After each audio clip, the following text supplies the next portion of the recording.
Assalamualaikum warahmatullahi wabarakatuh. Halo teman-teman, selamat malam. Apa kabar kalian hari ini? Nah, video kali ini aku akan membahas tentang seorang wanita yang mempunyai peran sangat besar yang menyelamatkan lebih dari 2000 anak Yahudi dari kekejaman Holocaust. Di mana-mana, perang memang selalu membawa kebencian ya teman-teman. Pada Perang Dunia Kedua, khususnya di masa Nazi Jerman, dalam melaksanakan kampanye anti-Yahudi, Nazi diketahui akan menangkap Yahudi dimanapun dan tidak peduli, baik itu tua maupun muda, atau bahkan anak-anak, mereka akan pasti menangkapnya. Dan untuk memastikan program mereka ini berjalan sebagaimana perintah sang diktator atau Hitler, mereka juga melarang para penduduk untuk membantu orang-orang yang terindikasi sebagai Yahudi. Nah, barang siapa yang diketahui membantu atau menyembunyikan mereka, konsekuensinya pun sangat besar ya, tak tanggung-tanggung. Mereka akan dihukum mati, bahkan sampai semua keluarganya pun akan dihukum mati juga gitu. Dari sekian pahlawan lainnya, aku akan menceritakan kisah seorang wanita pemberani yang melakukan tindakan heroik dari Polandia. Dia adalah Irene Sendler. Irene Sendler ini lahir pada tanggal 15 Februari 1910 di Warsawa, Polandia. Irene Sendler ini tumbuh dan dibesarkan dengan nilai-nilai moral dan budi pekerti yang luhur ya, yang diajarkan oleh orang tuanya. Ayah Irene ini adalah seorang dokter ya teman-teman, dan kebanyakan yang sering dia rawat adalah orang-orang miskin, dan dia merawatnya pun tanpa memungut biaya apapun ya dari semua pasien itu. Pengabdiannya yang begitu besar untuk pekerjaan ini, sampai akhirnya ia meninggal karena tertular penyakit tifus dari pasien yang ia rawat. Saat ayahnya meninggal, si Irene Sendler ini sendiri baru berusia 7 tahun. Dia ini adalah seorang aktivis dan kritikus yang menolak secara belak-belakan kebijakan anti-Semit yang diterapkan oleh Jerman saat menginvasi Polandia pada masa Perang Dunia Kedua. Anti-Semit yang berarti suatu sikap prasangka kebencian terhadap suatu kaum beragama, khususnya pada kaum Yahudi di Eropa. Saat invasi Jerman ke Polandia, segala aturan diberlakukan di semua aspek yang berhubungan dengan penduduk Polandia yang berkeyakinan Yahudi. Saat usia masih belia, Irene Sendler sendiri sudah mewarisi karakter kedua orang tuanya. Meskipun dia non-Yahudi ya, di sekolah dia selalu mengecam aturan memisahkan murid-murid yang beragama Yahudi dari murid-murid yang non-Yahudi selama di kelas. Jadi si Irene ini punya toleransi antar agama yang sangat tinggi ya teman-teman.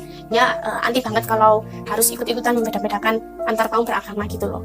Dia juga sering bergabung bermain dengan teman-teman Yahudi. Dan ketika ia mengetahui seseorang teman Yahudi dipukuli, dia pasti akan bergegas mencoret nama siswa yang saat itu sedang diserang ya. Si pet ini pun pasti yang menandakan bahwa siswa ini adalah tergolong dari kaum Yahudi, supaya terhindar gitu ya dari sikap bulian teman-temannya yang ada di sekolah. Nah, seiring bertumbuhnya usia, Irene Sendler mulai beranjak dewasa. Dan dia bekerja di Departemen Kesejahteraan Sosial Polandia. Ketika Nazi berkuasa, dia menyaksikan rekan kerja Yahudinya dipecat dari pekerjaan mereka.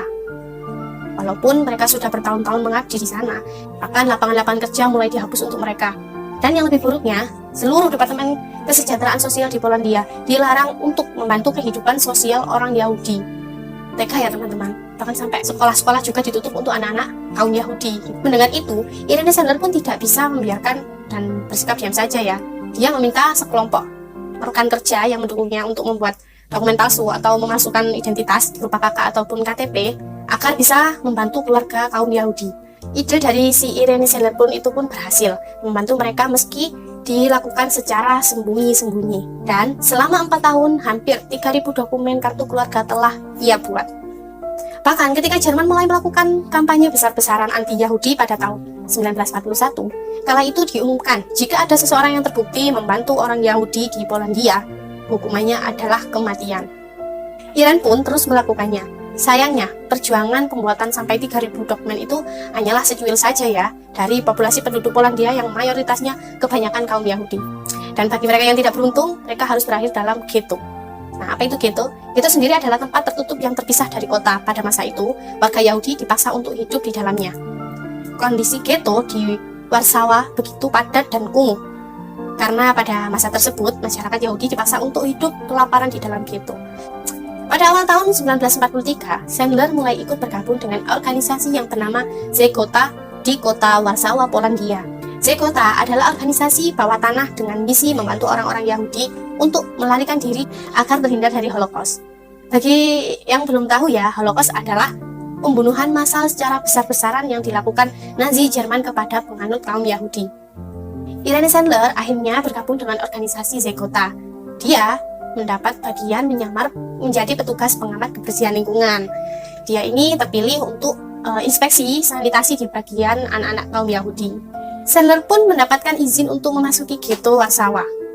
Di ghetto tersebut, terdapat 400.000 jiwa warga Yahudi yang setiap harinya terjadi kematian karena kelaparan dan tifus.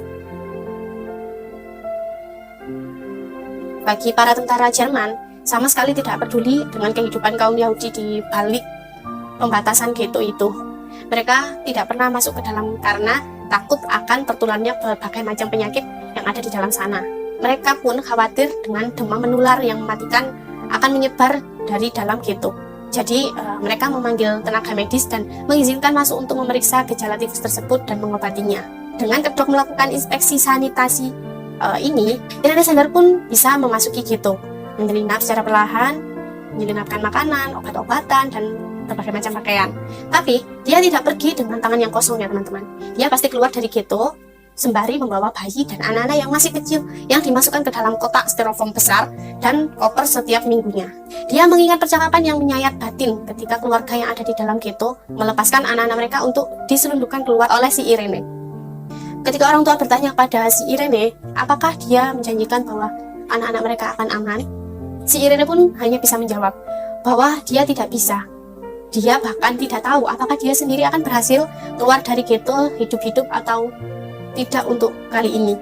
Yang bisa dia janjikan hanyalah dia tidak akan pernah berhenti untuk melindungi mereka dan berharap suatu hari kalian bisa bersatu kembali.